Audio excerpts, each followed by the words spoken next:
Hello सो दोस्तों हम पढ़ रहे हैं जोग्टा की जीएस वाली बुक को लाइन बाय लाइन। इस बुक को हम कवर कर रहे हैं और इससे पहले हमने इसकी जो जियोग्राफी वाला सेक्शन है उसको कवर कर लिया है। हिमाचल प्रदेश का जो भूगोल है उसको कवर कर लिया है। हिमाचल प्रदेश का इतिहास, प्राचीन, मध्यकालीन और आधुनिक इतिहास को भी हमने कवर कर लिया है। इसी के साथ हमने कौन कौन से जो डिस्ट्रिक्ट वाली हिस्ट्री है उसको भी शुरू किया है।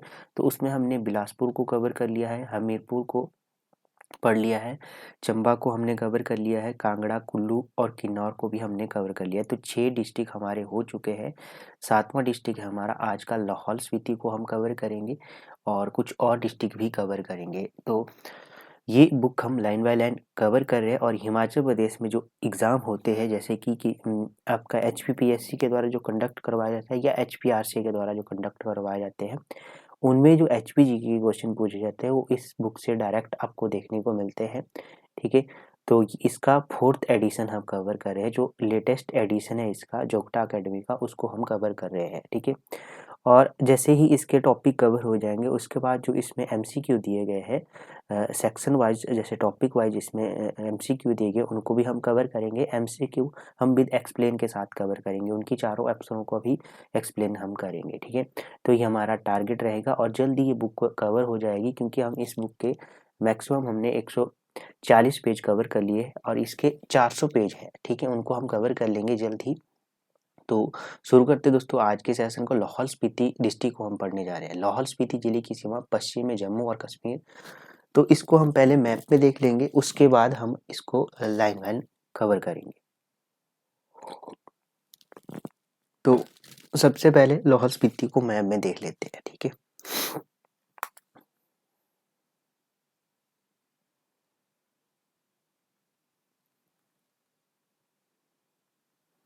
मैप में देख लेते हैं लाहौल स्पीति। ये है आपका हिमाचल प्रदेश का मैप, ये है हिमाचल प्रदेश का मैप। तो यहाँ पर है आपका लाहौल स्पीति। ठीक है, यहाँ पर है लाहौल स्पीति, इसके साथ चंबा की सीमा लगती है। चंबा की सीमा की बात की जाए तो इसमें चंबा लगता है। इसमें इसमें दक्षिण पश्चिम में या पश्चिम में चंबा लगता है। ठीक है, पश्चिम की यदि बात की जाए, सॉरी पश्चिम की बात की जाए तो चंबा लगता है। अगर आप ऐसे जैसे डिवाइड करेंगे, मान लो ये है आपकी उत्तर, ये है पूर्व, ये है दक्षिण, ये है पश्चिम, तो इसके अकॉर्डिंग आपका पश्चिम में चंबा लगता है। ठीक है, और बात की जाए दक्षिणी पूर्व में, यदि बात की जाए, ये है दक्षिणी पूर्व। ठीक है, ये है दक्षिणी पूर्व, तो इसके बीच में आपका क्या लगता है, दक्षिणी पूर्व में लगता है आपका कुल्लू और किन्नौर। ठीक है, सॉरी, हाँ कुल्लू और किन्नौर। दक्षिण में तो कुल्लू आ गया और किन्नौर लगता है आपका दक्षिणी पूर्व में। ठीक है, उसके बाद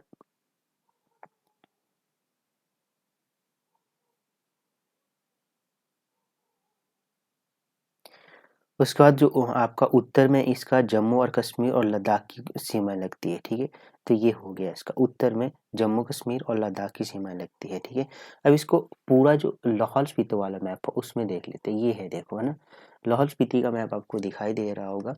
तो इसमें आप देख लीजिए, देखो यहाँ पर दिया गया है लाहौल स्पीति का मैप। ठीक है, और इसमें चाइना की सीमा यहाँ पर लगती है, कुछ सीमा यहाँ पर लगती है। ठीक है, और किन्नौर यहाँ पर लगता है दक्षिणी पूर्व में, और कुल्लू लगता है प्रॉपर दक्षिण में।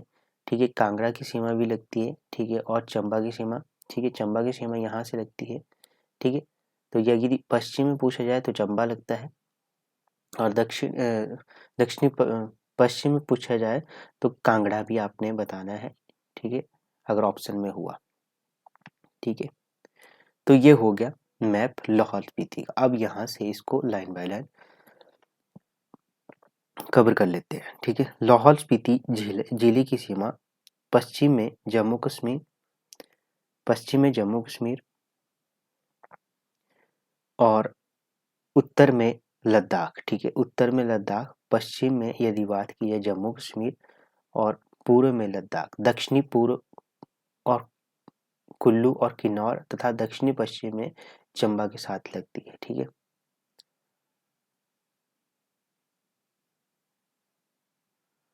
यह जिला चारों तरफ से ऊंचे पर्वतों से घिरा है। उत्तर में महान हिमालय और ट्रांस हिमालय, दक्षिण में पीर बंजार श्रेणी में स्थित है। ठीक है, जिले का कुल क्षेत्रफल कितना है, 13,835 वर्ग किलोमीटर है, जो कि जो इसे हिमाचल प्रदेश का क्षेत्रफल के आधार पर सबसे बड़ा जिला माना जाता है। ठीक है, बनाता है या माना जाता है। ठीक है, ये आपने ध्यान में रखना है। उसके बाद लाहौल की बात करेंगे। लाहौल तिब्बती साहित्य में लाहौल को गारजा तथा लाहौल की बोली को मंचाद में इसे स्वांगला बुलाया जाता है। एंड्रयू विल्सन ने अपनी किताब एडोब ऑफ गॉड में लाहौल को ग्लेशियर की घाटी कहा है। लाहौल की सबसे ऊंची चोटी गेफन गेफन 21,000 फीट है। ठीक है, ये पूछी जा चुकी है। ठीक है, बुक ये आपके जैसे पीजीटी का एग्जाम हुआ था तो उसमें सुमेलित करवाने में ये बुक चोटी पूछी जा चुकी है। रोहतांग दर्रे की बात, लाहौल के प्रसिद्ध दर्रों की बात करेंगे। रोहतांग दर्रा यह लाहौल को कुल्लू से जोड़ता है और भृगु तुंग भी इसे कहते हैं। बारालाचा दर्रा यह लाहौल और लद्दाख के बीच में है, ये भी आपने ध्यान में रखना है। भंगाल दर्रा तो ये लाहौल और बड़ा बंगाल के बीच में स्थित है, ये भी आपने ध्यान में रखना है। सिद्ध दकोन दर्रा की बात की जाए तो यह लाहौल और जांस्कर के बीच में पड़ता है।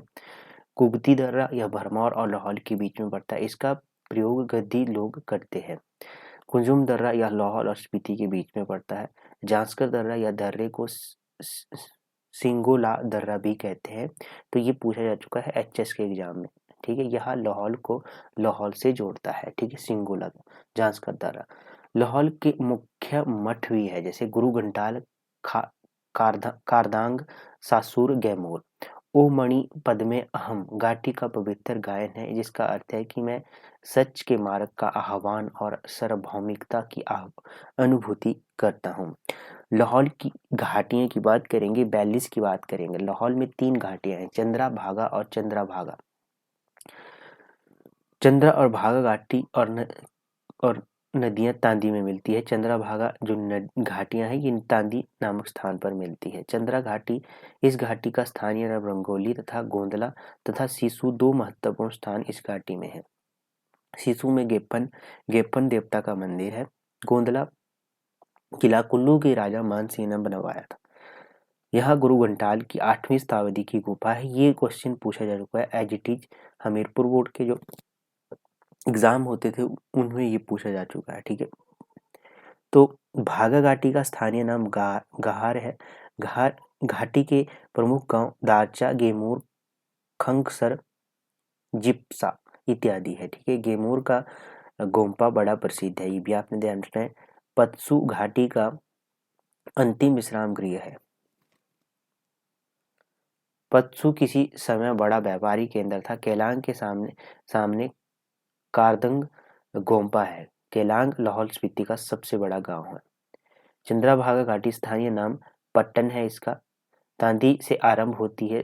गांव ढोलंग, कीर्तिगर्ग, सांसा, जालमा, थिरोट तथा उदयपुर है। उदयपुर में मृकुला भगवती का मंदिर है, तो ये भी आपने ध्यान में रखा, ये पूछा जाता है। त्रिलोकीनाथ मंदिर भी है। ठीक है, उदयपुर में मृकुला भगवती का मंदिर है और त्रिलोकीनाथ मंदिर है, ये त्रिलोकीनाथ मंदिर पूछा जा चुका है। ठीक है, बारालाचा दर्रा, यहाँ से चंद्रा और भागा नदियां उत्पन्न होती है। पर्यटन घाटी का भाग है।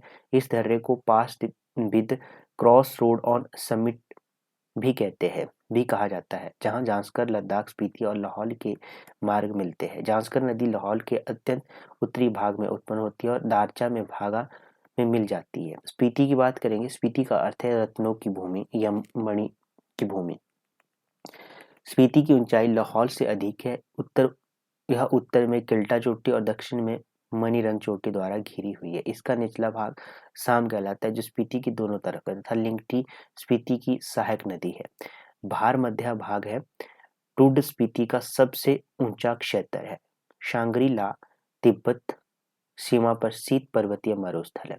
इस क्षेत्र की मुख्य नदी स्पीति है, जो कुंजुम ला से निकलती है। पिन और लिंगटी स्पीति नदी की सहायक नदियां हैं। पिन घाटी को राष्ट्रीय वन्यजीव संरक्षण उद्यान घोषित किया गया। पिन नदी की घाटी स्पीति नदी की घाटी से बड़ी है, जो डंकार में पिन से जुड़ी हुई है। स्पीति हिमाचल प्रदेश का सबसे शुष्क क्षेत्र है तथा लाहौल में स्पीति से अधिक बर्फबारी होती है। स्पीति नदी किन्नौर में खाब में सतलुज नदी में मिलती है। लाहौल स्पीति में ग्लेशियरों की को सिगड़ी कहा जाता है। यहाँ पर बड़ा सिगड़ी सबसे बड़ा ग्लेशियर जो चंद्रा नदी को जल प्रदान करता है। नेक्स्ट है, इस जिले में चंद्रताल और सूरताल दो मुख्य झीलें हैं, लेक्स है। ताबो की और डंकार स्पीति या ढंकर स्पीति के मुख्य मठ है। इतिहास की बात करेंगे हम लाहौल स्पीति के। ह्यून की लाहौल यात्रा से पहले लाहौल क्षेत्र कुल्लू, कुनिंद और ब्रह्मपुर चंबा के नियंत्रण में था। ह्यून ने लाहौल को लहूला का नाम दिया है, लाहूला का नाम दिया है। स्पीति क्षेत्र पर सेन राजा का शासन था। सबसे पहला जाना माना राजा समुद्र सेन था। राजेंद्र सेन के राज में कुल्लू थोड़े समय के लिए स्पीति का हिस्सा बना रहा। 7वीं शताब्दी में चेत सेन के राज में स्पीति को लद्दाखी राजा स्काइद लदेनिमामीन ने जीत लिया था।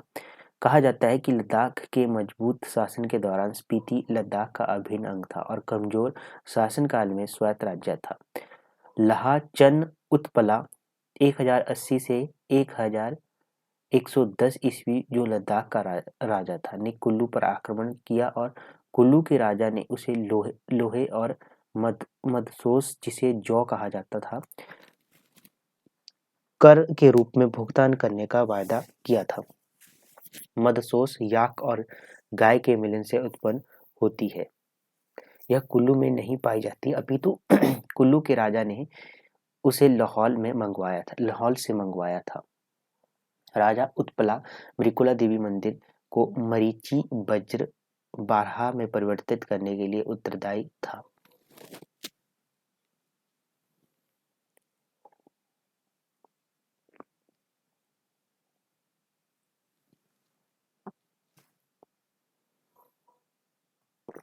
नेक्स्ट है, कुल्लू और चंबा हमेशा लाहौल स्पीति पर नियंत्रण करने के लिए तत्पर रहे। इस बात का पूरा विश्वास इस बात से भी होता है कि चंबा और कुल्लू दोनों ही राजधानियां क्रमशः नास्त और ब्रह्मपुर लाहौल के समीप ही थी। लद्दाखी राजा उत्पला के समय में 1532 से 1559 तक लद्दाख कुल्लू और चंबा के अधीन नहीं हुआ। जब बहादुरपुर सिंह कुल्लू का राजा बना तो उसने लाहौल पर कब्जा किया। कहा जाता है कि जब कुल्लू ने लाहौल को जीता, उस समय कुल्लू और चंबा के बीच संधि थी, क्योंकि कुल्लू के राजा की 3 पुत्रियों का विवाह चंबा के राजा गणेश वर्मन के पुत्र प्रताप सिंह वर्मन 1564 से 1582 में हुआ था। प्रताप सिंह वर्मन का समय था ये 1564 से 1582। मृकुला उदयपुर में मृकुला देवी की मूर्ति चंबा के राजा प्रताप सिंह वर्मन के समय में ठाकुर हिमपाल ने रखी थी। तो ये आपने लाइन ध्यान में रखनी है। जो मृकुला उदयपुर में मृकुला देवी की मूर्ति चंबा के राजा प्रताप सिंह वर्मन के समय में ठाकुर हिमपाल ने रखी थी। कहा जाता है कि जिस शिल्पकार ने मृकुला देवी मंदिर बनवाया था, उसने ही मनाली का हडिम्बा देवी डुंगरी मंदिर भी बनवाया था, जो बहादुरपुर सिंह के शासनकाल में 1553 में बनवाया गया था। ठीक है।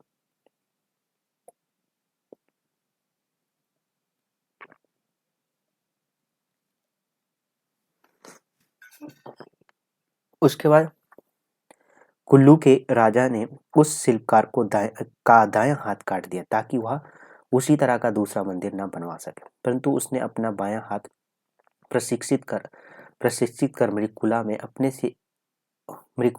में उससे भी अच्छी एक अद्भुत रचना की।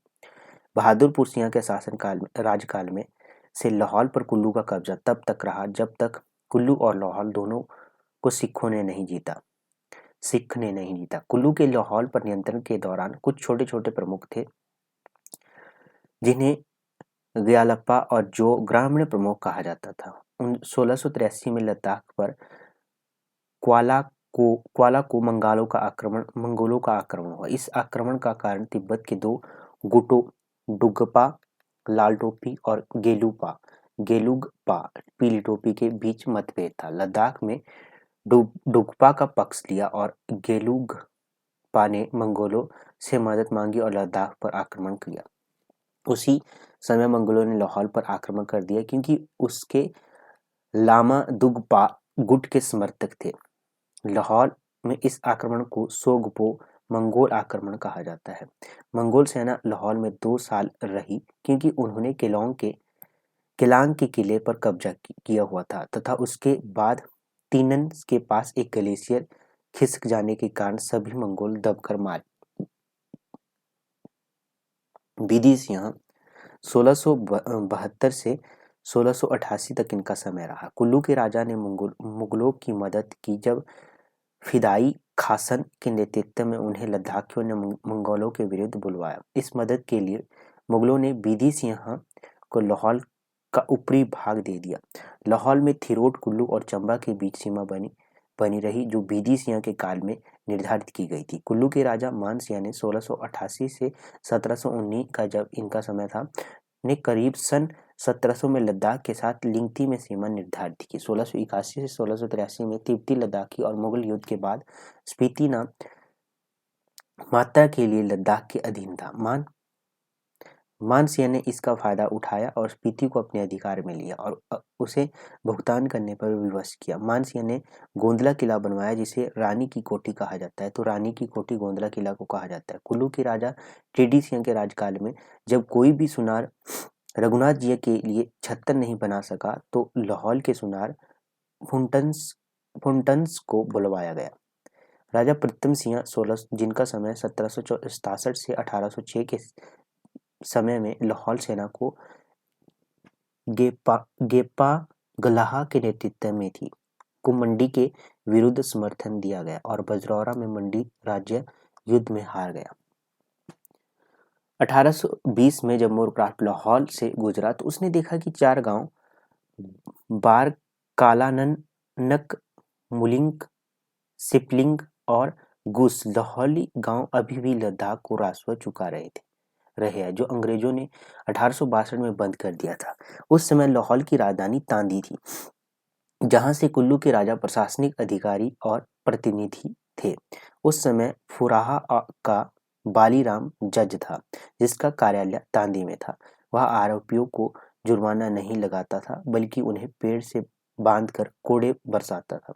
1840 में सिख सेना ने मंडी रियासत पर अधिकार कर लिया तथा कुल्लू के राजा को पकड़ लिया जो 1841 में सांगरी में मर गया था।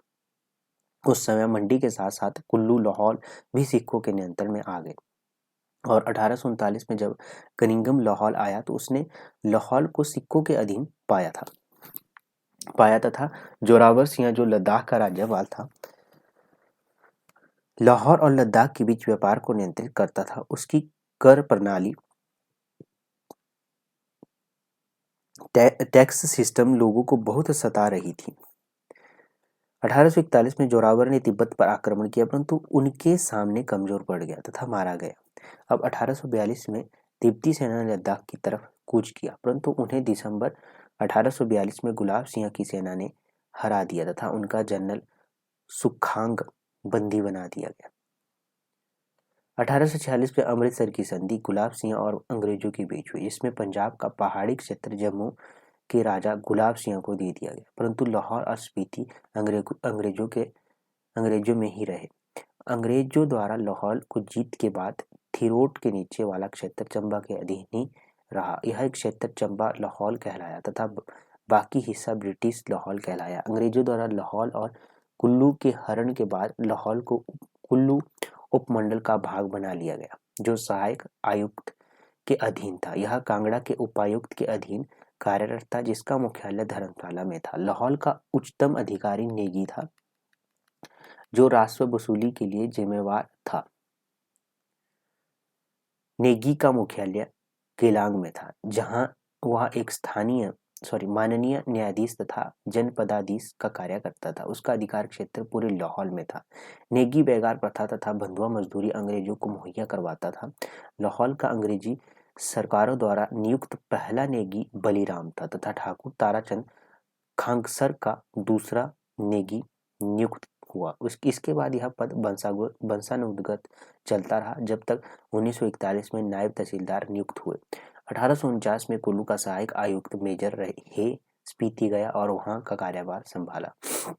स्पीति के वंशानुगत वजीर जिसे नोनो कहा जाता था को जागीर प्रदान की गई और 1873 में नोनो का औपचारिक रूप से माननीय न्यायाधीश की शक्ति दी गई और प्रथम विश्व युद्ध के दौरान लाहौर के अमीर चंद ने अंग्रेजों का साथ दिया और जमादार के तौर पर कार्य किया।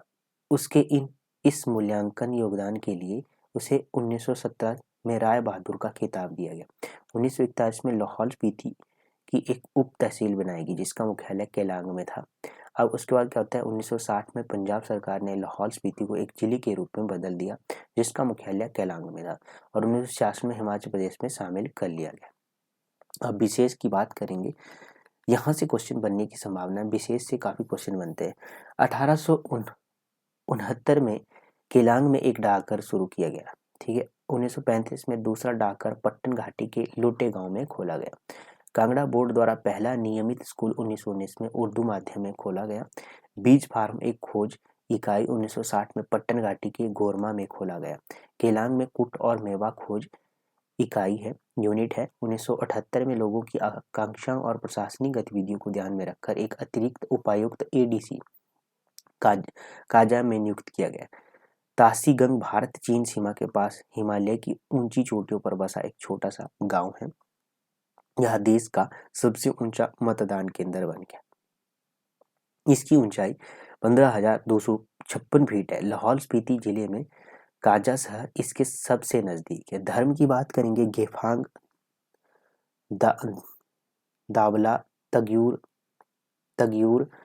रोतबाग, जंगदोलमा और मिपूसा जनजातीय लोगों के महत्वपूर्ण देवता है। बुजहेन तथा लामा होते हैं जो गाकर तथा महान हस्तियों के गुणगान को दर्शाकर लोगों का मनोरंजन करते हैं। विवाह, लाहौल स्पीति में विवाह के 3 प्रकार प्रचलित है। तभाक्सटन तथा मोथेवियन अरेंज मैरिज है, माता पिता द्वारा तय किया गया विवाह होता है। गुवांची विवाह, कुवांची विवाह की बात की जाए, कुवांची अपने अपने अनुसार इसको प्रोनाउंसिएशन करना है क्योंकि इंग्लिश में उसका और मीनिंग मिलता है। जैसे कुवांची विवाह माता पिता द्वारा तथा परंतु संक्षिप्त विवाह होता है। कुनाई भागस्टन अथवा कोनेची विवाह मैरिज बाय इलुपमेंट, भाग कर विवाह किया जाता है, भाग कर, ठीक है। रन, ये वाला जो ये है ये आपका शायद जीओआईटी के एग्जाम में पूछा जा चुका है, ठीक है। तभाक्सटन। स्पीति 2 प्रकार के विवाह प्रचलित है। स्पीति में माता पिता द्वारा तय होता है अरेंज मैरिज।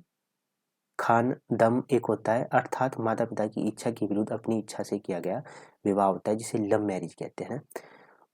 कुपाचा अथवा तुसुद थवागस्ती, यह लाहौल स्पीति में तलाक का एक तरीका है जिसमें ऊनी धागा दोनों साथियों की छोटी उंगली में बांध लिया जाता है और कुछ बड़े बुजुर्गों के सामने खींचकर अलग कर दिया जाता है।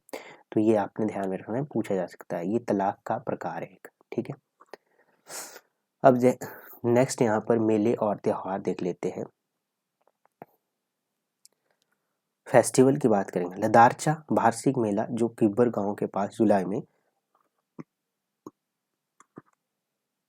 लगता है। शिशु मेला यह जून के महीने में ससुर, गेमूर और करदांग, ताबू और माने मठों में मनाया जाता है। इसे शैतान नृत्य लामों द्वारा किया जाता है। फागली अथवा कुहू मेला पट्टन घाटी के त्रिलोकीनाथ मंदिर में अगस्त में मनाया जाता है। राजस्थान के नाथवर मंदिर की तरह यहाँ त्रिलोकीनाथ मंदिर भी हमेशा शुद्ध घी का दिया जलता रहता है। बोमखोर यह कृषि संबंधी एक धार्मिक मेला है और लोगों का मानना है कि यदि खेतों के चारों ओर धार्मिक ग्रंथों को ले जाया जाए तो भरपूर खेती होगी। हालदा और लोसर जनवरी में लाहौल का नववर्ष महोत्सव है। गोची यह त्योहार मुख्य रूप से चंद्रा और भागा घाटी में मनाया जाता है। यह फरवरी में उस घर में मनाया जाता है जहाँ पुत्र पैदा हुआ हो। बिंगर यह पहली पुत्री पुत्र के होने पर मनाया जाता है त्योहार। लाहौल स्पीति में गयागो या गयालतो दिसंबर में गत वर्ष की विदाई का त्योहार है। थोन अप्रैल में शीत ऋतु की विदाई का यह त्योहार है। उसके बाद है लाछांग शीत ऋतु के स्वागत में मनाया जाता है। इस आशा के साथ मनाया जाता है कि शीत ऋतु खुशहाल तथा समृद्धि लाएगी। यह स्थानीय देवताओं की पूजा की जाती है। चीसा या सीसू या चीसा क्षेत्र में अच्छे समय का प्रतीक में मनाए जाने वाला त्योहार है। दाजंक दा चंग तीर का त्योहार जो सिर्फ पुरुषों द्वारा फरवरी में 6 दिन तक मनाया जाता है। येन येव जून में मनाया जाने वाला त्योहार है लाहौल स्पीति में, जिसमें बूढ़े पुरुषों और महिलाओं द्वारा त्रिलोकीनाथ मंदिर में पूजा की जाती है। नामगा नामगा त्योहार लाहौल स्पीति में मनाया जाता है। सितंबर में यह फसल त्योहार तैयार करने के उपलक्ष्य में मनाया जाता है। छोथांग इस त्योहार में गोम्फा में एक लामा को बुलाया जाता है जो श्लोकों वाले तंजीवर को पढ़ता है। गुतोर महोत्सव यह गोम्पा, तांबू, ढांकर, पीन स्पीति मठों में मनाया जाता है। पाकलेन यह विवाह के समय मनाया जाता है। शिशु तेसेसु मेला यह ससुर गेमूर की कारदंग, ताबो और माने मठों में मनाया जाता है। इसमें लामाओं द्वारा शैतान नृत्य किया जाता है। प्रसिद्ध नृत्य है सेहनी। पुरुष और महिला दोनों द्वारा नृत्य करते हैं, सेहनी इसे कहते हैं। घूरे नृत्य इस नृत्य में कोई अस्त्र शामिल नहीं है। नर्तक समूह में एक गोलाकार में घूमते हैं। गारफी नृत्य की सबसे पुरानी शैली है जिसमें कोई निर्धारित या नियमित चाल नहीं होती। इकोनॉमी देख लेते हैं लाहौल स्पीति की। सन 1857 में मोरावियन मिशनरियों ने केलांग में आलू और अन्य सब्जी का उत्पादन शुरू किया। कुट उत्पादन 1925 में शुरू किया गया। ये पूछा जाता है। लाहौल स्पीति में सबसे ज्यादा प्रति हेक्टेयर आलू का उत्पादन होता है, जिसके कारण उसने नीदरलैंड को पहले स्थान से हटाकर दूसरे स्थान पर कर दिया है। स्पीति नदी में रतन जोत पाई जाती है। मुख्य वन्य उत्पाद कारू, पतीसा या पतीस, काला जीरा, जौ और जोमो नर और मादा क्रमशः गाय और याक के मिलन से उत्पन्न होते हैं। यह माना जाता है कि लगातार 6 पीढ़ियों तक गाय और याक का मिलन कराने से वापस याक पैदा होता है। जोमो का दूध अति वसा युक्त होता है, मतलब फैट उसमें ज्यादा होता है। लाहौल स्पीति में हींग की खेती भी शुरू की गई। हिमाचल प्रदेश में खासकर लाहौल स्पीति जैसे ठंडे रेगिस्तानी इलाकों में स्थानीय रूप से छरमा के नाम से जाने जाने वाला सी वकथॉर्न इस क्षेत्र का एक महत्वपूर्ण पौधा है। हिमाचल प्रदेश सरकार ने 2021 में राज्य के ठंडे रेगिस्तानी इलाकों में सी वकथॉर्न लगाना शुरू करने का फैसला किया है। शुरुआत में 250 हेक्टेयर का लक्ष्य रखा गया था। इस क्षेत्र के लिए बड़ा आर्थिक अवसर होगा। अब उसके बाद मंडी डिस्ट्रिक्ट हम पढ़ लेते हैं। मंडी डिस्ट्रिक्ट की बात करेंगे तो मंडी डिस्ट्रिक्ट की बात करेंगे या उत्तर पश्चिम में, ये अगर आप ये ऐसे लोकेशन को डिवाइड करते हैं, ठीक है, ये हो गया उत्तर आपका, ये हो गया दक्षिण, ये हो गया आपका पूर्व, ये हो गया आपका पश्चिम। अब देख लीजिए इसमें आपने ये मान लीजिए आपका ये मंडी डिस्ट्रिक्ट, ठीक है। मंडी डिस्ट्रिक्ट है आपका, पहले मैप में इसको देख लेते हैं जिससे कि आपको थोड़ा आइडिया हो जाएगा, ठीक है। ये है आपका मंडी डिस्ट्रिक्ट, ठीक है, ये आप देख रहे होंगे, ये है आपका पूरा मंडी डिस्ट्रिक्ट है, ठीक है।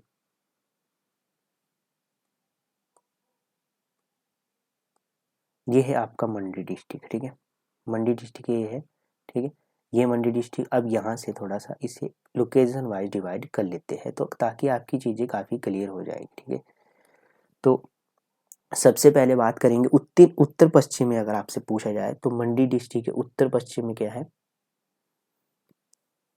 उत्तर पश्चिम में, यहाँ पर मैं लिखता भी चलता हूँ ना, उत्तर पश्चिम में कांगड़ा है, ठीक है। उत्तर पश्चिम में आपने कांगड़ा ध्यान में रखना है, उत्तर पश्चिम में कांगड़ा है, ठीक है। और पश्चिम में हमीरपुर है। पश्चिम में इसका अगर एग्जैक्ट पश्चिम में पूछा जाए तो हमीरपुर है, ठीक है, पश्चिम में हमीरपुर है। और उसके बाद पश्चिम में हो गया हमीरपुर। उसके बाद है हमीरपुर और बिलासपुर पश्चिम में है, ठीक है। उसके बाद है दक्षिण में सोलन है। दक्षिण में यदि बात की जाए तो सोलन है, दक्षिण में सोलन है। और दक्षिण पश्चिम में यदि बात की जाए तो दक्षिण पश्चिम में क्या आ गया, दक्षिण पश्चिम में शिमला आ गया, दक्षिण पश्चिम में आपका शिमला आ गया, ठीक है। और पूर्व में आप अगर बात की जाए तो ये है आपका पूर्व, तो पूर्व में कुल्लू आ गया, ठीक है, कुल्लू आ गया, ठीक है, ये आ गया पूर्व कुल्लू। अब ये हो गया आपकी लोकेशन, ये आपने देख लिया, ठीक है, ये है मंडी डिस्ट्रिक्ट। तो अब इसको बुक में पढ़ते हैं, ठीक है। उत्तर पश्चिम में कांगड़ा हमने देख लिया, ठीक है, उत्तर पश्चिम में देखो ये है कांगड़ा उत्तर पश्चिम में, ठीक है। उसके बाद और हमीरपुर, पश्चिम में हमीरपुर और बिलासपुर, ये हमने देख लिया, पश्चिम में बिलासपुर और हमीरपुर, पश्चिम में बिलासपुर और हमीरपुर, ठीक है। उसके बाद दक्षिण में सोलन हमने देख लिया, दक्षिण में आपका हमने देख लिया सोलन है, ठीक है, दक्षिण में सोलन देख लिया। उसके बाद दक्षिण पश्चिम में यदि बात की जाए तो शिमला हमने देखा, दक्षिण पश्चिम यदि बात की जाए तो ये है आपका शिमला हमने देख लिया, ठीक है। उसके बाद पूर्व में हमने कुल्लू से घिरा है, तो पूर्व में हमने देख लिया, पूर्व में आपका कुल्लू से घिरा है। अगर आप ऐसे लोकेशन को डिवाइड करेंगे तो आपको पता लग जाएगा, ये पूर्व हो गया, ये उत्तर हो गया, ये वो आपका दक्षिण, ये हो गया पश्चिम, ठीक है। तो इसके अकॉर्डिंग आपने डिवाइड करना है इसको, ठीक है। अब यहाँ से अब शुरू करते हैं मंडी डिस्ट्रिक्ट। मंडी का कुल क्षेत्रफल 3,951 वर्ग किलोमीटर है, तो ये आपने ध्यान में रखना है, मंडी का कुल क्षेत्रफल कितना है, 3,951 वर्ग किलोमीटर है, ठीक है। उसके बाद सुंदरनगर तहसील में बलहा क्षेत्र और जोगिंदरनगर तहसील में चौंतरा को छोड़कर यह जिला पूरी तरह से पहाड़ी है, ठीक है, ये भी आपने ध्यान में रखना है।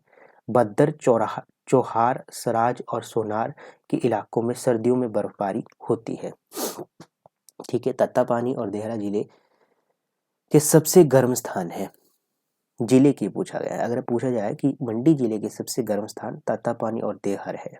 मुख्य पर्वत श्रेणियों की बात करेंगे, धौलाधार सुकेत का अधिकांश भाग इस क्षेत्र में ढका है, तो धौलाधार भी आपको मैं दिखा देता हूँ मैप। ये है आपकी धौलाधार, ठीक है, ये है धौलाधार, ठीक है, यह है पिन पार्वती जिले, ठीक है। तो अधिकांश मंडी में इस श्रेणी का सबसे ऊंची चोटी नागरू है। नागरू की ऊंचाई कितनी है कमेंट बॉक्स में आप मुझे बताएं, ठीक है। घोगरधार इसमें गुमा और दरंग की प्राकृतिक नमक की खाने, यह क्षेत्र जंगलों से घिरा है, तो ये आपका JOIT का जो एग्जाम हुआ था उसमें ये क्वेश्चन पूछा जा चुका है, ठीक है। सिकंदरधार, यह नाम सिकंदर लोधी को समर्पित है, यह श्रेणी दो छोटी श्रेणियों में बांटी जा सकती है, कमला श्रेणी और लिंगटी श्रेणी भी इसे कहते हैं, ठीक है। उसके बाद बेरकोटधार, यह श्रेणी रिवाल्सर से शुरू होकर सुकेत तक विस्तृत है, तो बेरकोटधार आपकी रिवाल्सर से शुरू होकर और सुकेत तक विस्तृत है। अब नदियों की बात करेंगे, रिवर्स की बात करेंगे। सतलुज नदी यह फिरनू गांव के पास मंडी जिले में प्रवेश करती है, ठीक है।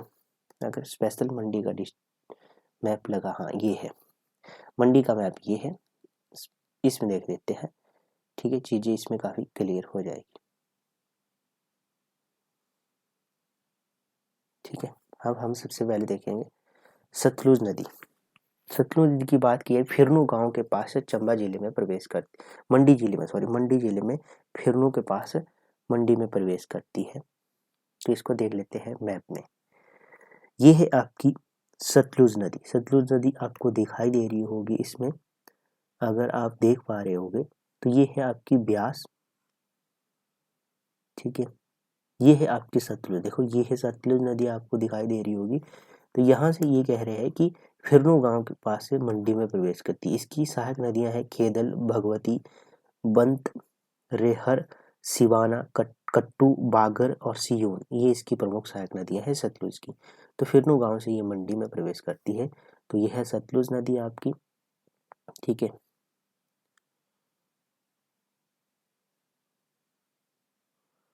उसके बाद यहाँ पर नेक्स्ट है हमारे पास ब्यास नदी, ब्यास हमने देख ली, ये है आपकी ब्यास रिवर, ब्यास रिवर ये है रावी ब्यास, ब्यास नदी ये है, ठीक है। तो अब ब्यास कहाँ से निकलती है, यह मंडी के पूर्वी किनारे पर लालजी के पास गांव में प्रवेश करती है, जहां सेंज और तीर्थन जलधारा इसमें मिलती है, तो सेंज और तीर्थन जलधारा यहाँ पर इसमें मिलती है, ठीक है। उसके बाद इसकी मुख्य सहायक नदियां उहुल, लूनी, रीना, उत्तरी किनारे पर जंझेली, सुकेती, भखड़, सोन रमोली जूनी दक्षिण तट पर है। ठीक है, तो ये लाइन आपने ध्यान में रखनी है, पूछी जा सकती है। ठीक है, उहुल के पानी से जोगिंदर नगर में बिजली बनाई जाती है। पंडोह में ब्यास नदी पर बांध बना है जो इसके पानी को सतलुज में मिलाता है। तो ये वाली लाइन आपने ध्यान में रखनी है। अगर पूछा जाए कि उहुल लूनी रीना उत्तरी किनारे पर है, झंझेली सुकेती भक्खड़ सोन रमोली ये दक्षिण तट पर है। ठीक है, तो पूछी जा सकती है, ऐसा क्वेश्चन बनता है आपके एचएस या अलाइड के एग्जाम में। ठीक है, अब रिवाल्सर लेक्स की बात करेंगे, मंडी जिले की लेक्स भी देख लेते हैं। ठीक है, मंडी जिले की लेक्स को देख लेते हैं अब। ठीक है, सबसे पहले है रिवाल्सर लेक। इस झील का संबंध पद्म संभव बुद्धिस्टवा देव के साथ है जो यहाँ कुछ समय ठहरा था।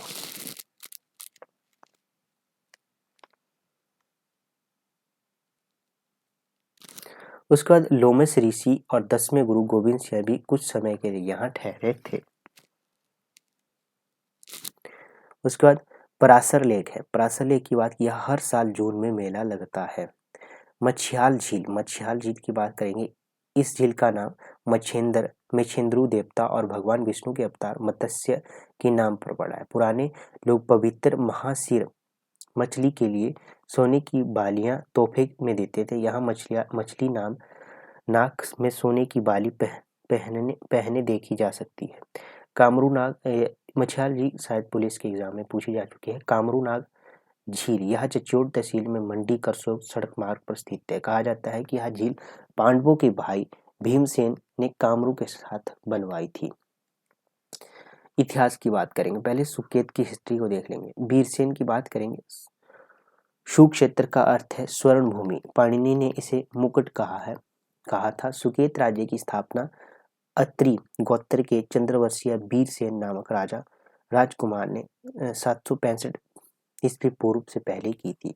यह क्षेत्र पहले राणाओं और ठाकुरों के अधीन था। उसने राणाओं और ठाकुरों से युद्ध किया। अधिकांश ने आसानी से उसकी सर्वोपरियता को स्वीकार कर लिया। करौली के ठाकुर ने पहली बार उसके विरुद्ध खड़े होने का साहस किया, परंतु हार गया और अपना किला खो बैठा। बंटवारा के राणा श्री मंगल जो करौली की मदद करने आए थे को भी वीरसेन की सेना ने हरा दिया। सनियार कोट का राणा पकड़ा गया, जिसके बाद से जागीर दी गई। यह जागीर उसके परिवार के साथ श्यामसेन 1658 के कार्यकाल तक रही। वीरसेन ने खूनुधार के बाहरी किनारे पर एक किला बनवाया, अपने परिवार सहित वहीं बस गया।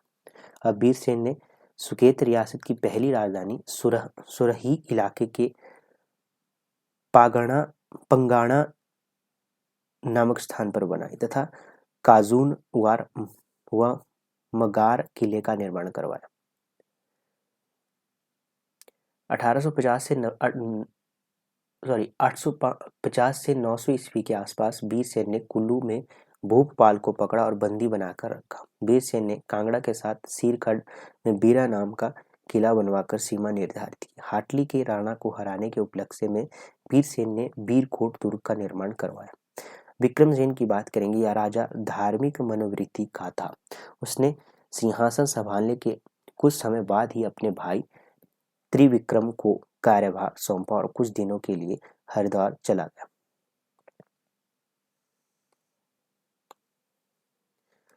कुल्लू के राजा हस्तपाल भूपाल का पौत्र था।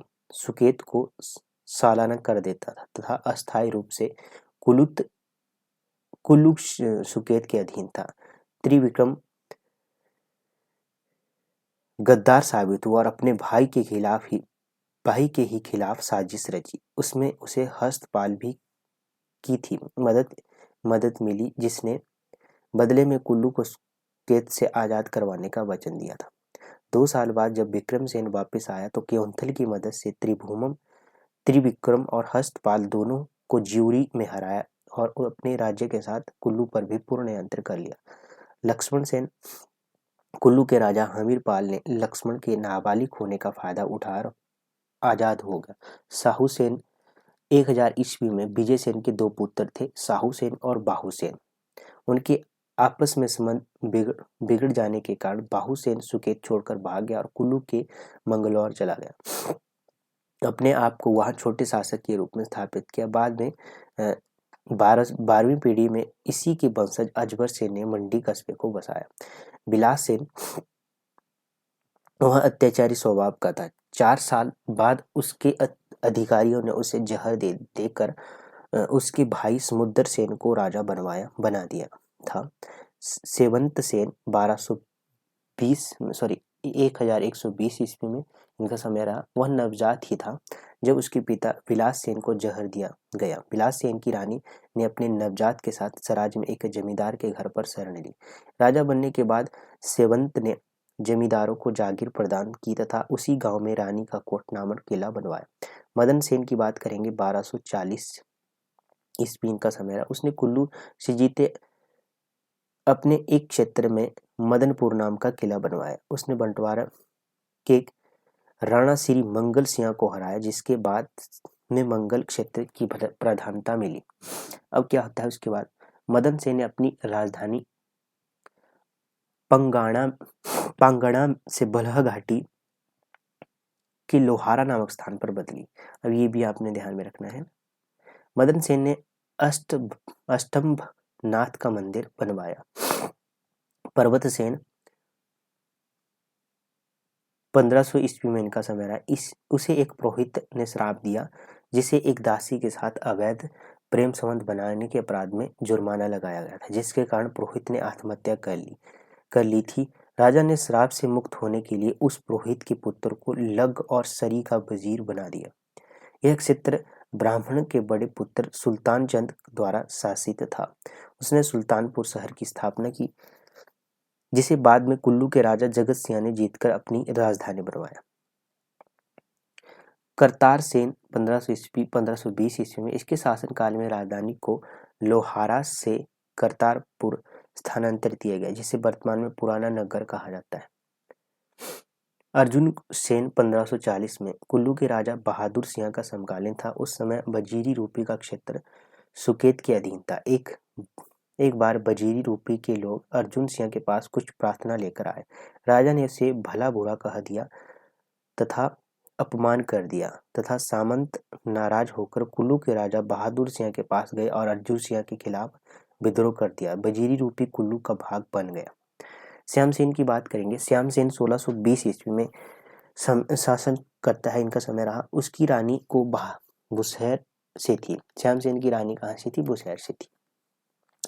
अब राजकुमार रामसेन को मारने की साजिश रची, जो गुलेरी रानी का पुत्र था। अपने पुत्र हरिसेन को श्यामसेन का उत्तराधिकारी बनाना चाहती थी। बुशहर की रानी ने इसके लिए मियाँ जुगानू को नियुक्त किया। एक दिन उसने मौका देखकर रामसेन को तहखाने में धक्का दे दिया। जब बालक का पता न चला तो जांच जोरों से शुरू की गई। राजा के छोटे भाई नौरंग सेन ने रामसेन को ढूंढ लिया और राजकुमार के विरुद्ध सारी साजिश समझ गया। बुशहरी रानी को राज्य से निर्वासित कर दिया गया तथा मियाँ जुगानू को सपरिवार मृत्यु दंड दिया गया। श्यामसेन और उसके भाई नौरंग ने लाहौर के किले पर कब्जा करने में औरंगजेब की मदद की। इसके लिए राजा को खिल्लत से नवाजा गया। उसने अपने नाम के सिक्के चलाने की आज्ञा दी। राजा श्यामसेन की पुत्री का विवाह कलहूर के राजा कल्याण चंद के साथ हुआ। अब कुछ अज्ञात कारणों से श्यामसेन ने कल्याण चंद तथा मंडी के सूरजसेन के विरुद्ध युद्ध किया तथा दोनों को महादेव स्थान पर पराजित किया। सूरजसेन भाग गया और कल्याण चंद पूरी तरह घायल हो गए तथा राजा श्यामसेन ने घायल राजा को पालकी में डालकर सुकेत लाने का आदेश दिया, परंतु रास्ते में ही उसकी मृत्यु हो गई। उस स्थान को आज भी कल्याण चंद की दरबारी देवरी कहा जाता है। नूरपुर के राजा जगत सिंह ने सुकेत पर आक्रमण किया था। श्यामसेन को उसके भाई और गुलेर के राजा मान सिंह के साथ दिल्ली में कैद कर लिया। कैद के दौरान उसने माहूनाग से प्रार्थना की, जो एक मधुमक्खी के रूप में वहां आए और उसे जल्दी ही आजादी का वादा किया। मदन सेन ने अपनी राजधानी पंगाणा भी मिलता है कई बार, ठीक है। से बलहा घाटी के लोहारा नामक स्थान पर बदले। ये इंग्लिश में पंगाणा मिलता है। मदन सेन ने अष्टभान का मंदिर बनवाया। पर्वत सेन, ये रिपीट हो गया है पेज, है ना, ये रिपीट हो चुका है पेज, इस यहाँ से 1641 में राजा जगत सिंह ने मुगलों के विरुद्ध विद्रोह किया, जिसे श्याम सेन जल्दी ही रिहा हो गया। घर जाते हुए मार्ग में ही बुशेर के राजा ने उस पर आक्रमण कर दिया, परंतु वह जीत गया। अपनी आज़ादी के धन्यवाद के रूप में उसने माहूनाग के मंदिर के लिए प्रतिवर्ष 400 रुपए की जागीर प्रदान की। हाँ, ये 144 वाला पेज रिपीट हो गया, ठीक है। रामसेन 1650 ईस्वी में रामसेन ने रामगढ़ का किला बनवाया। उसने अपनी बहन की पवित्रता पर संदेह कर उसे पंगाणा भेज दिया गया। देखो यहाँ पर देखो पंगाणा मिल गया, ठीक है। तो कई जगह पंगाणा, इंग्लिश में ये पंगाणा मिलता है, ठीक है। लेकिन उसका संदेह झूठा साबित हुआ और उसकी बहन ने जहर खाकर आत्महत्या कर ली। राजा पागल हो गया और मर गया। जीत सेन 1663 में इनका समय रहा। जीत सेन का समकालीन मंडी का राजा श्याम सेन था। इन दोनों का आपस में बहुत द्वेष था, जिस कारण लाहौर स्थान पर दोनों सेनाओं में युद्ध हुआ और जीत सेन पराजित हुआ। परिणाम स्वरूप श्याम सेन ने सुकेती नाले के क्षेत्र को मंडी से मिला दिया। जीत सेन मृत राजकुमारी की बुरी आत्महत्या के विरुद्ध पूजा की। उसके 22 बच्चे बचपन में ही मर गए थे। गरुड़ सेन 1721 में इनका समय। वह बुशैरी रानी के पुत्र हरि सेन का पोता था। कुल्लू और कांगड़ा ने उसे राज्य दिलाने में मदद की। उसने यहाँ नया शहर बनेड़ बसवाया, जिसे अब सुंदरनगर कहा जाता है। उसके वंशज विक्रम सेन सेकंड ने अपनी राजधानी बनाया। रानी ने सूरजकुंड मंदिर बनवाया। विक्रम सेन 1 1748 ईस्वी में, इसके शासनकाल में अहमद शाह दुरानी ने भारत पर आक्रमण किया। तो ये पूछा जा सकता है ना। इसने पठानकोट के समीप दीनानगर की स्थापना की। इस काल में जस्सा सिंह रामगढ़िया ने कांगड़ा पर अधिकार किया। रणजीत सेन 1762 में इनका समय आया। नरपत इसका योग्य और प्रभावशाली मंत्री था रणजीत सेन का। अब राजकुमार विक्रम सेन को नरपत बिल्कुल पसंद नहीं था। एक बार छोटे राजकुमार ने मंत्री को मारने के लिए तलवार निकाली, जिससे उसके पिता ने बीच में आकर रोका तथा विक्रम भागकर महल मोरिया चला गया। मंडी तथा सुकेत के मध्य युद्ध हुआ तथा युद्ध में रणजीत ने अपना भाई किशन सेन को भेजा तथा युद्ध करते करते किशन सेन के पास गोला बारूद की कमी हो गई, जिसके कारण उसने अपने सिपाहियों को युद्ध सामग्री लेने हेतु सुकेत भेजा। लेकिन बीच में मंडी के राजा ने उसे रिश्वत देकर अपनी ओर कर लिया और सैनिकों ने सुकेत जाकर राजा से कहा कि आपका भाई नाचन में अपने लिए पृथक राज्य बना रहा है। यह बात सुनकर राजा ने कोई युद्ध सामग्री नहीं भेजी। अंत में किशन सेन ने अभियान छोड़कर अपने दामाद संसार चंद के पास गया और सैनिक लेकर सुकेत आया। राजधानी में आग लगा दी।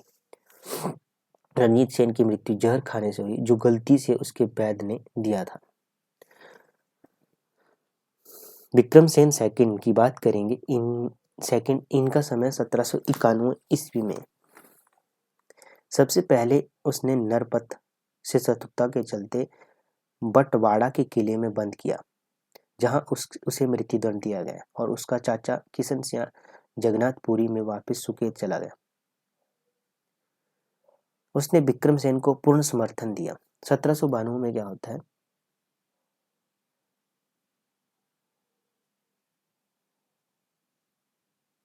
1792 में संसार चंद ने मंडी पर आक्रमण किया और ईश्वरी सेन को नादौन में 12 साल तक बंदी बना दिया। इसके बाद इसके कार्य में संसार चंद की मदद विक्रम सेन के चाचा किशन सेन ने उसकी पुत्री का विवाह संसार चंद से हुआ और किशन सेन ने 6 किले जीते और राजा को दे दिए।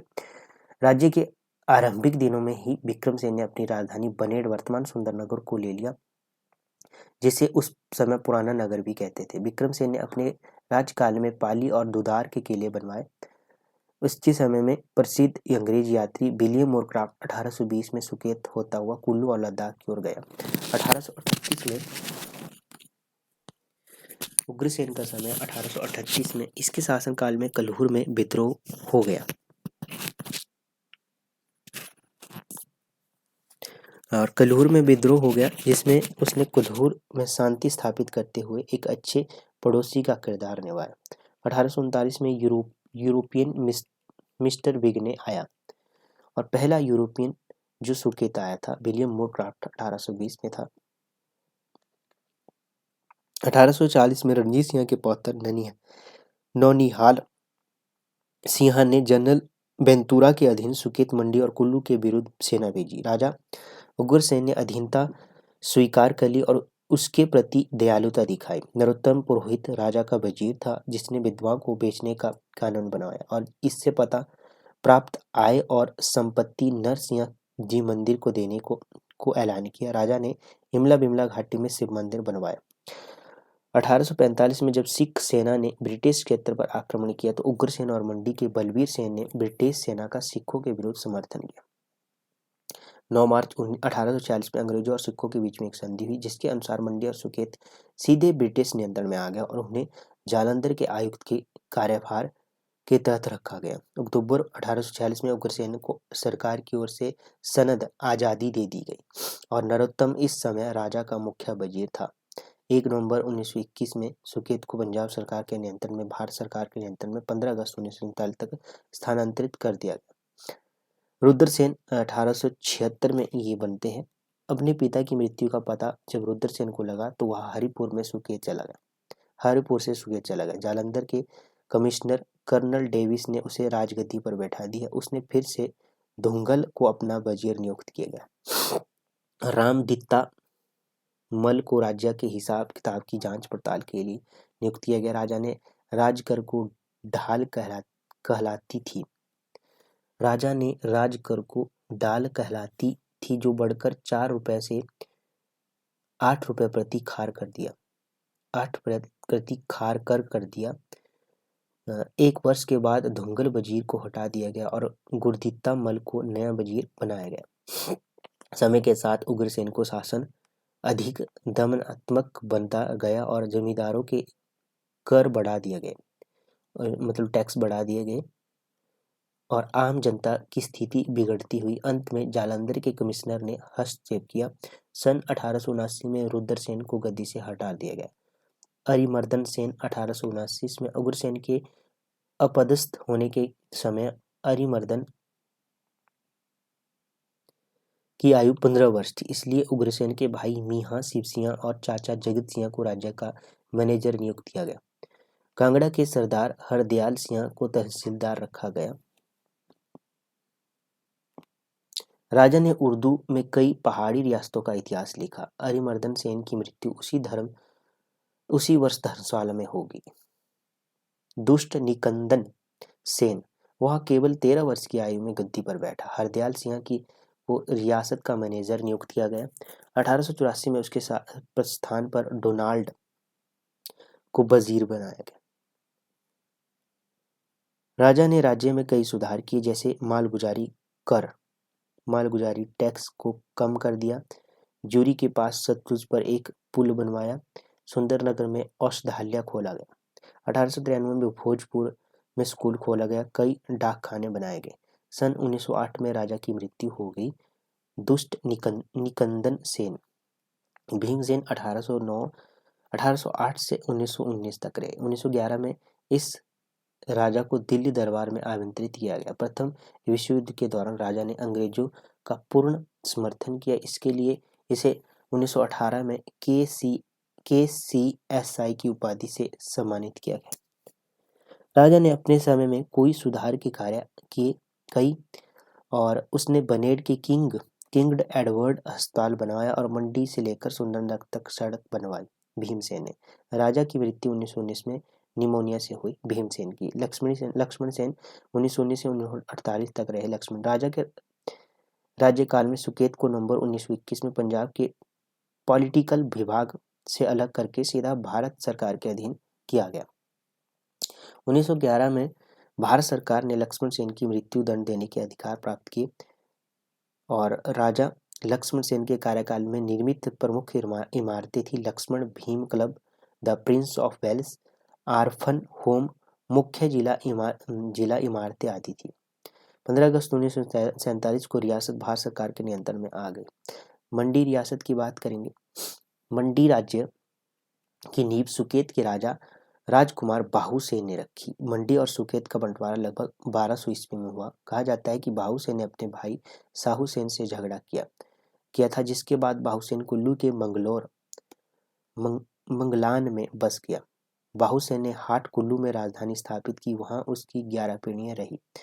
करचन सेन कुल्लू के राजा के साथ लड़ाई में मारा गया। उसकी रानी गर्भवती थी, जो भागकर अपने पिता के पास चली गई, जो शिवकोट का मुखिया था। रास्ते में ही उसने एक बान के पेड़ के नीचे एक पुत्र को जन्म दिया। रानी के पिता की कोई पुत्र नहीं था। उसने अपनी बेटी के पुत्र को पाला और बाणसेन का नाम दिया। 15 साल की उम्र में ही बाणसेन ने किल्टिक क्षेत्र में मुखिया को मारा, जो राहगीरों को लूटता था। अपने नाना की मृत्यु के बाद उसने अपनी राजधानी को शिवकोट में बदलकर वर्तमान मंडी नगर में कोई 3 किलोमीटर दूर बिहोली ले गया। राजा ने मंडी से 30 किलोमीटर दूर पराशर सरोवर के पास पराशर मंदिर बनवाया। बाणसेन के पुत्र कल्याण सेन ने बटहुली क्षेत्र को खरीदा और वहां अपनी राजधानी स्थापित की। उसके बाद क्या होता है, दिलावर सेन 1470 में गद्दी पर बैठता है। उसके शासनकाल में मंडी पर सिकंदर लोदी ने आक्रमण किया। वह ऊना से होता हुआ मंडी पहुंचा और सिकंदर के नाम पर मंडी में सिकंदर धार पड़ी, क्योंकि सिकंदर ने इस धार में मंडी में प्रवेश किया था। तो आपने ध्यान में रखना है कि किसके समय में सिकंदर लोदी ने मंडी पर आक्रमण किया। तो दिलावर सेन। अजबर सेन 1499 में बने। यह बाहुसेन का 19वां वंशज था। इसने 1527 में अपने पिता का सिंहासन संभाला। उसने मंडी का पहला राजा कहा जाता है। उसने मंडी कस्बे की स्थापना की। पुराने महल को 4 खंभों के साथ बनवाया गया। राजा ने मंडी में भूतनाथ मंदिर बनवाया और उसकी पत्नी सुल्ताना देवी ने त्रिलोकीनाथ मंदिर का निर्माण कराया। तो ये पूछा जा चुका है कि भूतनाथ के मंदिर का निर्माण कब किया गया। तो 1527 आपने ध्यान में रखना है। ये आपके अलाइड के एग्जाम में ऐसा क्वेश्चन पूछा जा चुका है। किसने किया? अजबर सेन ने किया। सन 1534 में राजा की मृत्यु हो गई। साहिब सेन 1554 में ये बने, इनका समय रहा। उसने कुल्लू के राजा जगत सिंह के साथ संधि की और मिलकर बजीरी लगसारी के राजा जयचंद को हराया और अपना राज्य सराज मंडी क्षेत्र तक फैलाया। साहिब सेन का विवाह बिलासपुर की राजकुमारी प्रकाश देवी से हुआ था। वह बहुत चतुर और दूरदर्शी थी, शासन का कार्यभार भी देखती थी। नारायण सेन बनते हैं 1575 में गद्दी पर बैठते। नारायण सेन साहिब सेन का पुत्र था। उसका स्वास्थ्य ठीक नहीं रहता था। कहते हैं कि मंडी में एक सिद्ध चुन्नी मुन्नी आया, उसने नारायण सेन की चिकित्सा करके उसे पूरी तरह से ठीक कर दिया। बाद में संत के शिष्य ने उसके नाम का एक मंदिर बनवाया। उस मंदिर को चलाने के लिए राजा ने एक पाथा उपकर होता है, मतलब टैक्स सेस कर लगाया। उस पर कर को पीर पत्था कर भी कहते हैं, टैक्स भी कहते हैं, कहा जाता था। राजा ने नारायणगढ़ किला बनवाया। हरिसेन 1623 में गद्दी। यह नूरपुर के राजा जगतसिंह का समकालीन था। सूरसेन 1637 से 1664 तक इनका समय रहा। जब वह गद्दी पर बैठा तो वह नाबालिग था। राज्य का कार्यभार कोरिडिया खत्री के पास था। जैसे जैसे सूरजसेन बड़ा होता गया, कोरिडिया खत्री की ताकत कम हो गई। फिर उसने सूरजसेन को गद्दी से निकालने के लिए नूरपुर के जगत सिंह से हाथ मिलाया, लेकिन कुछ नहीं हासिल हुआ। जगत सिंह ने अपनी पुत्री का विवाह सूरजसेन से करवा दिया। कोरिडिया खत्री के विश्वासघात के कारण उसे देश निकाल कर दिया गया। और 1641 में नूरपुर के राजा जगत सिंह ने शाहजहां के विरुद्ध विद्रोह किया। उसका पीछा करने का कार्य मुगल सम्राट के गुलेर के राजा मान सिंह को दिया गया। सूरजसेन ने जगत सिंह को न चाहते हुए भी साथ देना पड़ा। रानीताल युद्ध में जगत सिंह को पराजय हुई और सूरजसेन मैदान छोड़कर किसी तरह नरियाल लाला की सहायता से भागकर मंडी आ गया। नरियाल लाला को धर्म भाई बनाया गया। सूरजसेन ने अपने खोए हुए क्षेत्र को वापस पाने का प्रयत्न किया, लेकिन उसकी सेना को कुल्लू की सेना गुलेर के मान सिंह कुल्लू की सेना ने खदेड़ दिया और गुम्मा और तरंग की खाने इससे छीनी गई। गुलेर की मान सिंह ने मंडी में 2 बार लूटपाट की और मंडी का प्रसिद्ध कमलहा दुर्ग अपने अधिकार में कर लिया। दुर्ग किला सूरसेन का विवाह नूरपुर के राजा जगत सिंह की पुत्री से हुआ, जो उसे नूरपुर में से संधोल का क्षेत्र दहेज में मिला। दूसरा विवाह कटोच राजकुमारी से किया, उसके साथ खनखरी का भाग मिला। उसने 1625 में कमलागढ़ का किला बनवाया। उसने मंडी में दूसरा महल बनवाया जिसका नाम दमदमा था। उसके 18 पुत्र थे। किसके? सूरसेन के 18 पुत्र थे ना। जीवन काल में ही मर गया, इसलिए उसने चांदी की मूर्ति बनवाई जिसका नाम रखा माधवराव रखा और उसे अपना साम्राज्य दे दिया। श्यामसेन 1664 से 1679 तक रहते हैं।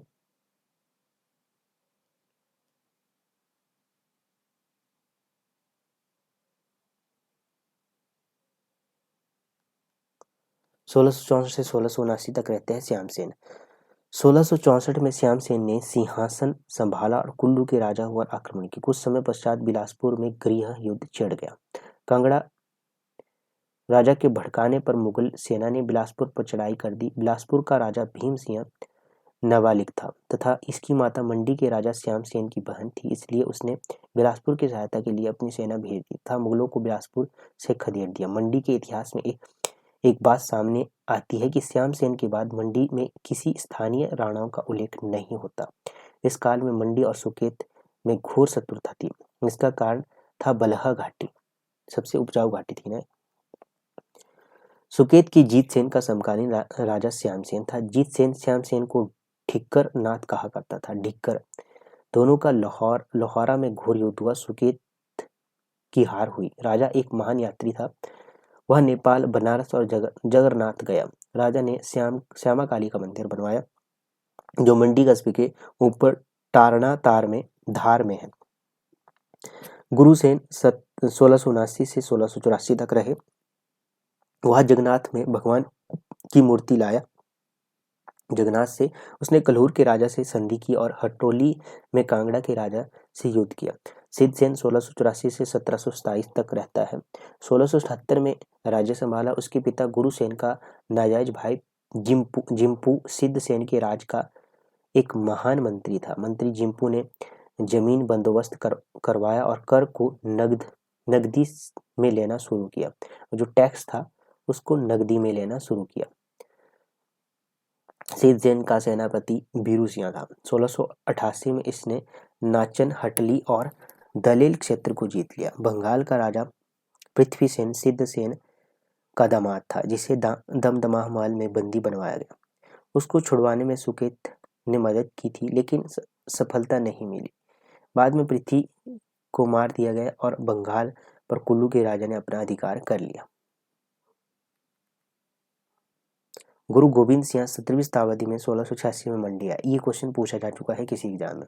उसने कुल्लू के राजा राज सिंह ने सुल्तानपुर में कैद कर लिया जिसे गुरु गोविंद सिंह ने मुगलों के विरुद्ध मदद चाहते थे। कहा जाता है कि अपनी चमत्कारी शक्तियों का प्रयोग करके गुरु वहां से निकल गए। सिद्धसेन ने 14 मंदिर बनवाए जिसमें सूराकोटी के समीप सिद्ध गणेश का मंदिर, सिद्ध भद्रा, त्रिलोकीनाथ पंचवक्र, बटुक भैरव सार, सिद्ध जालप्पा, शुभ महेश्वर मंदिर आदि थे।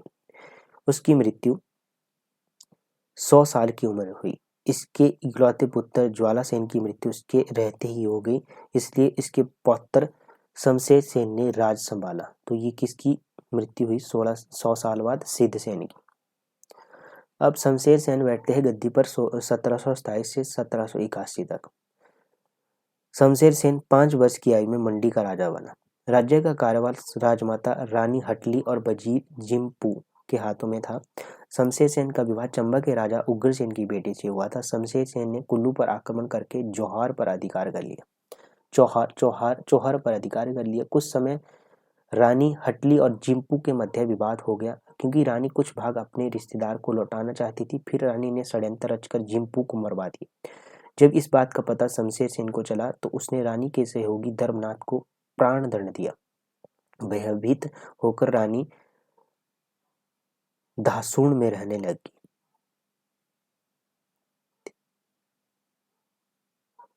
जिम्पू वजीर के बाद वजीर शमशेर सेन का भाई धालू चटिया बना बना था तथा इसने शमशेर को कठपुतली बनाकर रख दिया तथा शमशेर का पुत्र सुरमा सेन मंडी को छोड़कर अपने शिक्षक के साथ बैरागी राम के साथ सुकेत गया, लेकिन वहां नहीं रहा। फिर कल्हूर गया, लेकिन वहां के राजा देवीचंद ने उसे वहां रहने नहीं दिया। फिर महलूमोरिया में रहने लगा और कटोच राजा की मदद से मंडी का राजा बना। सुरमा सेन 1781 से 1788 तक राजा बना। इसका वजीर बैरागी राम बना। कुल्लू के राजा प्रीतम सेन ने मंडी आक्रमण किया और अपना क्षेत्र वापस लिया। ईसवी सेन बनता है 1788 से 1826 तक। वह केवल 5 वर्ष के थे जब उनके पिता शिवमान सेन की मृत्यु हो गई। संसार चंद ने उनकी अल्पवयस्कता का लाभ उठाया, मंडी पर आक्रमण किया और ईसवी सेन को कांगड़ा ले गए, जहां उन्हें 12 वर्षों तक नदावन में बंदी बनाकर रखा, जिन्हें 1806 में गोरखों द्वारा रिहा कर दिया गया। 1809 में महाराजा रणजीत सिंह की सेना द्वारा गोरखों को हार के बाद ईसवी सेन को सिखों को सालाना नजराना देने के लिए मजबूर किया गया। ये भी टैक्स होता था। नजराना 1815 में तब बढ़ाया गया जब ईसवी सेन के भाई जालिम सेन अपने लिए सिंहासन प्राप्त करने के लिए रणजीत सिंह की मदद लेने लाहौर गए। जालिम सेन ने 1826 में सत्ता में आए।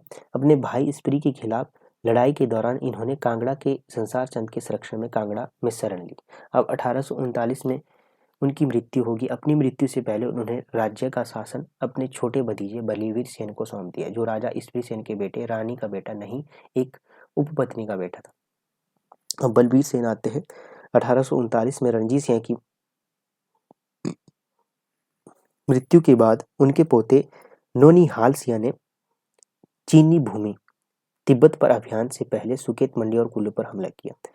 सिख सेना जनरल वेंचुरा फ्रांसीसी के नेतृत्व में कार्य कर रही थी। बलवीर सेन को कर भुगतान के लिए सिख जनरल के शिविर में उपस्थित होने का आदेश दिया, जहां जनरल वेंचुरा के सामने पेश होने पर उसे पकड़ लिया गया। अमृतसर के गोबिंदगढ़ किले में कैद कर लिया गया। जनवरी 1847 में शेर सिंह लाहौर के महाराजा बने। उन्होंने बलवीर सेन को रिहा करने का आदेश दिया और उन्हें देवी मां की चांदी की प्रतिमा अपने साथ ले जाने की अनुमति दी गई। 1845 से 46 के प्रथम एंग्लो मतलब अंग्रेज प्रथम अंग्रेज सिख युद्ध में मंडी ने अपने पड़ोसी राज्य सुकेत के साथ मिलकर अंग्रेजों का साथ दिया। युद्ध के बाद अंग्रेजों ने बलवीर सेन को कई प्रतिबंधों और शर्तों के साथ सनद प्रदान की, मतलब आज़ादी प्रदान की। राजा बलवीर सेन की मृत्यु 1851 में हुई और वह अपने 4 वर्षीय बेटे विजय सेन को वजीर गोसाओं के संरक्षण में छोड़ गए। अब विजय सेन 1851 से 1852 तक। बलवीर सेन की मृत्यु के बाद विजय सेन गद्दी पर बैठा। जब वह 4 वर्ष का था, अंग्रेजी सरकार के शासन चलाने के लिए काउंसिल ऑफ रेजेंसी परिषद बनाई गई। इसका अध्यक्ष गोसाऊ बना। मियाँ भाग सिंह और पुरोहित को राज्य का आध्यात्मिक सलाहकार नियुक्त किया गया। परिषद के शासन में कई सुधार हुए, जैसे जबरन श्रम बंदी पर रोक और विधवा पुनर्विवाह का प्रचलन शुरू हुआ। अब 1863 में अंग्रेजी सरकार ने मियाँ क्लार्क को राजा विजय सेन का शिक्षक बनाया। 1857 में विजय सेन ने अंग्रेजों की मदद की और इसके लिए 1864 में उसे 11 तोपों की सलामी से नवाजा गया। विजय सेन के बेशक होने पर 12 अक्टूबर 1866 को राज्य का पूर्ण अधिकार दिया गया और 1866 में मिस्टर ई हैरिसन को राजा का सलाहकार नियुक्त किया गया। 1871 में भारत के viceroy Lord Mayo Bilaspur Suket होते हुए मंडी रियासत आए। उनके स्वागत के लिए नावा महल तैयार किए गए। उसके साथ पंजाब का गवर्नर ब्रीड रीथ भी आया था। 1899 में लॉर्ड एलिगन मंडी आया। मंडी राजा के प्रशासन में पादानंद ने महत्वपूर्ण परिवर्तन किए। उसके लिए राय बहादुर की उपाधि दी गई। 1870 में विजय सेन दिल्ली गया और मंडी नगर के पास ब्यास नदी पर विक्टोरिया पुल 1 लाख की लागत से 1878 में तैयार किया। हिमाचल प्रदेश सरकार ने 2019 में विक्टोरिया पुल के पास सरदार पटेल नया विक्टोरिया पुल नाम से एक पुल का निर्माण किया है। इसे परिवहन के लिए खोल दिया गया। विक्टोरिया पुल 142 साल की सेवा के बाद भी सभी परिवहन साधनों के लिए बंद कर दिया गया। भवानी सेन 1903 से 1912 तक की इनका समय है। भवानी सेन 1903 में सर चार्ल्स रिवाज ने इसे गद्दी पर बैठाया। राजा ने 1906 में लाहौर में बेल्स के राजकुमार से मुलाकात की। 1909 में भवानी सेन ने 30,000 की लागत से मंडी में दरबार हाल बनाया। 1908 में मंडी में अधिकारियों ने के भ्रष्टाचार और भूमि कर के कारण लोगों में असंतोष फैल गया। लोगों ने क्रांति शुरू कर दी और क्रांति का मुख्य नेता शोभाराम था। उसने महावीर दल की सेना नींव रखी। 20 लोगों के साथ राजा से मिलने की मांग, लेकिन राजा ने मना कर दिया। फिर वह काफी संख्या में मंडी में सेना लेकर आया। उसका मकसद राजशाही को खत्म कर लोगों का शासन था। उसने तहसीलदार हरदेव सिंह और वजीर पादा जीवानंद को बंदी बना लिया। अब ये क्वेश्चन पूछा जा चुका है किसी एग्जाम में कि मंडी षड्यंत्र में किस किस को बंदी बनाया गया था। तो हरदेव सिंह और वजीर पादा जीवानंद को बंदी बना लिया। राजा ने क्रांति रोकने के लिए जालंधर के कमिश्नर कर्नल H.S. डेविस को पत्र लिखा। वह सेना लेकर आया और साथ में कुल्लू कांगड़ा के कमिश्नरों को भी की सेना लेकर आने का आदेश दिया तथा शोभा सिंह को हथियार छोड़ने पड़े और धर्मशाला में केस चला, जिसके कारण लोगों को 6 से 14 साल की कठोर सजाएं सुनाई गई। शोभा सिंह को काला पानी की सजा हुई। तो ये क्वेश्चन पूछा जा चुका है कि मंडी षड्यंत्र में किसी काला पानी की सजा हुई थी, शोभा सिंह को। दिसंबर 1911 में दिल्ली में जॉर्ज पंचम का दरबार था। मंडी के राजा भवानी सेन को आमंत्रित किया गया। तो ये पूछा जाता है कि मंडी के कौन से राजा को शामिल हुए थे जो दिल्ली दरबार हुआ था 1911 का, तो वो थे भवानी सेन। वापिस आते समय उसकी मृत्यु होगी। राजा सर जोगिंदर सेन 1913 से 1948 तक ये रहते हैं। मंडी के राजा जोगिंदर सेन ने गुरु की यात्रा की याद में 1930 में रिवालसर में एक गुरुद्वारा बनवाया और गुरु गोविंद सिंह ने मंडी राज्य की समृद्धि और खुशहाली के लिए 18 दिनों का अखंड कीर्तन किया। कीर्तन मतलब जागरण।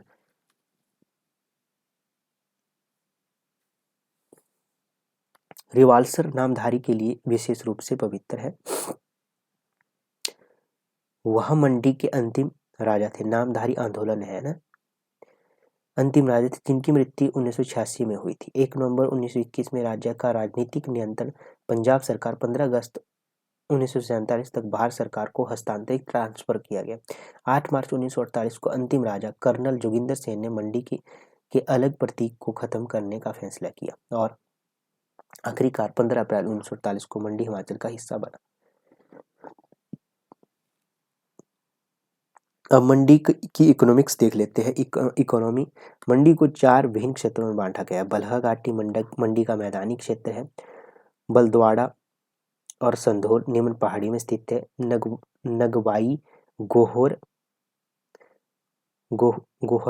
रिवालसर जोगिंदरनगर के कुछ भाग और करसोग मध्य पहाड़ियों पर स्थित है। जंजेली गढ़गोसाई चोहार घाटी सेरी कोठी पंगाणा पहाड़ी क्षेत्र है। मंडी में 14 नवंबर 1962 को फेडरल रिपब्लिक ऑफ जर्मनी के साथ मिलकर उन्नत कृषि विकास कार्यक्रम शुरू किया गया। सुंदरनगर और भंगरोटू में डेयरी कृषि कार्यशाला स्थापित की गई। करसोग और चचोट में सेब के बागान हैं। पलम की किस्में सेंटा रोजा और मेरिकोजा। सेब प्रसंस्करण कारखाना जडोल में है जो HPPMC की एक यूनिट है। 2 जर्सी गाय प्रजनन केंद्र कमांद और करसोग में। कमांद और करसोग ये पूछा जाता है। कमांद और सिनोग में 2-4 विकास केंद्र है। जिले में लेग हॉर्न मुर्गी पाली जाती है, लेग हॉर्न, जो अपने अंडे देने की क्षमता के लिए प्रसिद्ध है। बंगरोटू में एक छोटा सा मुर्गी चारा प्रसंस्करण कारखाना है। मंडी के चक्कर में एक दुग्ध उत्पाद कारखाना है। मछली उत्पादन सतलुज और ब्यास में। मसीर मछली सतलुज नदी में डेहर के पास पाई जाती है। बरवस्टर मासी लेबियो गिड़ हिमालय बारवेल दोनों नदियों में पाई जाती है। एक ट्राउट उत्पादन उहुल नदी पर बरोट में है। सेंधा नमक मंडी पालमपुर मार्ग के ऊपर गयार की धार मेगल और मंडी के दक्षिण में दरंग और गुमा में पाया जाता है। फरवरी 1926 में मंडी के जोगिंदरनगर में पश्चिमी हिमाचल का प्रदेश का पहला जल विद्युत संयंत्र स्थापित किया गया। इसका पहला संस्करण 1933 में पूरा हुआ। राष्ट्रीय राजमार्ग NH 205 और NH 105 और छोटी line Pathankot Jogindernagar railway line Mandi से होकर जाती है। त्योहार की बात करेंगे, मंडी में कौन कौन से त्योहार मनाए जाते हैं। शिवरात्रि, मंडी की शिवरात्रि काफी फेमस है। शिवरात्रि का त्योहार राजा अजबर सेन ने शुरू किया। किसने शुरू किया? अजबर सेन ने शुरू किया। 7 दिन तक चलता है। काब मेला, ये पूछा जाता है, कामाख्या देवी से दूसरे विश्व युद्ध के दौरान युद्ध समाप्ति की प्रार्थना के लिए काब गांव में शुरू होता है। महू नाग मेला, यह राजा कर्ण का अवतार है। मेमल मेला करसोग के पास मामेल में लगता है। रिवाल्सर मेला पूरे देश में बौद्ध यहाँ आकर इसे मनाते हैं। नलवाड़ी मेला सुंदरनगर, बंगरोटू और बड़ चुवार में लगता है। तो ये हो गया मंडी डिस्ट्रिक्ट। तो हमने आज कौन कौन से डिस्ट्रिक्ट पढ़े? लाहौल डिस्ट्रिक्ट, लाहौल स्पीति डिस्ट्रिक्ट और आपका मंडी डिस्ट्रिक्ट 2 कवर कर लिए। ठीक है, बाकी इसका जो शिमला वाला जो सेशन है, शिमला डिस्ट्रिक्ट को हमने नेक्स्ट सेशन में कवर करना है, क्योंकि शिमला डिस्ट्रिक्ट काफ़ी बड़ा डिस्ट्रिक्ट है, तो राजधानी भी है, तो इसको हम अच्छे से कवर करेंगे। यहाँ से काफ़ी क्वेश्चन बनते हैं। वैसे तो हर डिस्ट्रिक्ट से कोई ना कोई क्वेश्चन इसमें से बनेगा, चाहे मंदिर हो, चाहे लेक हो, चाहे इतिहास हो। ठीक है, तो शिमला डिस्ट्रिक्ट हम नेक्स्ट सेशन में कवर कर लेंगे। ठीक है, तो धन्यवाद दोस्तों, आज के सेशन में इतना ही। मिलते हैं नेक्स्ट सेशन में, तब तक के लिए जय हिंद, जय भारत।